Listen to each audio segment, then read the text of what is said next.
It is Super Bowl weekend, Super Bowl 58. And once again, we have the wonderful Kansas City Chiefs in the Super Bowl versus the 49ers. We saw this a couple of years ago, and Kansas City wins their first championship. We see Patrick Mahomes hoist that wonderful trophy and says, we're not done. We're going to win many of these. Did you think Kansas City had any chance of going through the wild card, the divisional, the AFC title game, and now finally making it to the Super Bowl once again? I believe that Pat Mahomes is this generation's Tom Brady. This kid wins, and I call him a kid. I feel old now. All he does win. Don't call me DJ Khaled. But it's hard to bet against him. Anytime that he's in a game, there's an opportunity for him to win. I did not think he was going to beat Baltimore. I did not see that coming. I was disappointed, but it's Pat Mahomes. You look at this Chiefs team versus the identity of the Chiefs team with the one you played against with the Buccaneers. Do you think it's a different identity trying to go with the defense now, or do you think it's still a lot of those same concepts with Patrick Mahomes and Travis Kelce and those guys? At the end of the day, it's Pat Mahomes and Travis Kelce. Where they have improved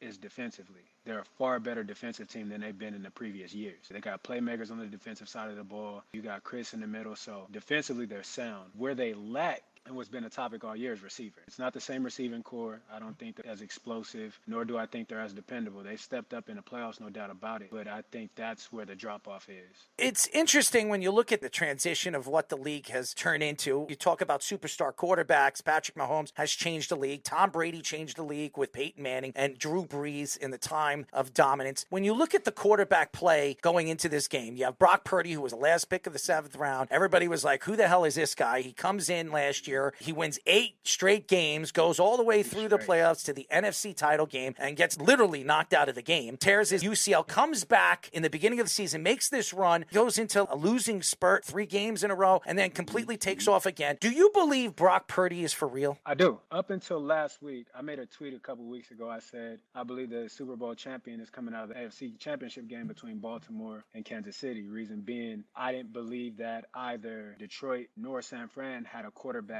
that could put the team on their back and go down and win a game if it came down to it. All things equal, and you need somebody to go win a game. I believe that the AFC contenders had the quarterback that could go do that. Up until 2 weeks ago, now going on 2 weeks, Purdy showed me something in that game. I think he showed the world a lot of things. He can put the ball in his hands. He can take off running. He can make the hard throws. He can make the tight window throws. He did all of that. So up until they played in that championship game, I didn't believe that. But I do believe that Brock Purdy has what it takes to go down there and get the job done. So Christian McCaffrey had a big season, Offensive Player of the Year. A lot of the rumors with the offseason has been don't pay the running backs. All these other guys were disgruntled. And you're seeing somebody like Christian McCaffrey having the impact on the 49ers the way he does. Do you think that'll change for these other guys to get paid, being how valuable somebody like McCaffrey has been? Notice who we're talking about here. We're talking about Christian McCaffrey. We're not talking about your typical NFL running back. I tell people about Christian during our time in Carolina. Christian McCaffrey is the only player I've ever seen take every single rep in training camp. It's unheard of. Nobody wants to do that. So I think Christian McCaffrey is in a league of his own. I think he's a different breed than any of the rest of the running backs. And for the running back market, it's going to be hard, especially the way the game is played nowadays. It's running back by committee. It's not one guy getting the bulk of the carries. It's 2-3 guys getting an opportunity to get in that game and make an impact. And so when you have that as an organization, it's hard to look at a running back and say, you know, I'm going to pay this guy. I understand from a business standpoint, but as a player, when you have a guy like Saquon Barkley that should get paid without hesitation, I think he was done wrong. Bottom line, no questions asked about it. But when you have a guy like that, a guy like Christian McCaffrey, a guy like Saquon Barkley, there's very few players that can change a game by themselves. Saquon Barkley and Christian McCaffrey and a couple other guys are those guys. You deserve to pay them. But as far as the business side of it, it's going to be hard for running backs. I think for a little while now, they don't value us because they believe that they can use 2 and 3 guys and get the same result as one guy. We are talking to 3-time Super Bowl champion running back Kenjon Barner. Going into the Super Bowl, you have a tremendous amount of offensive weapons. Brandon Ayuk, who's going to be a free agent going into this offseason. You have Deebo Samuel, George Kittle. Then you have Travis Kelce. We have a young kid in Rice, and even Pacheco and McCaffrey. You see all these talented offensive players. Who do you think is going to stand out from all the rest? I'm never betting against my guy, Christian McCaffrey, C-Mac. In moments like this is where great players are made.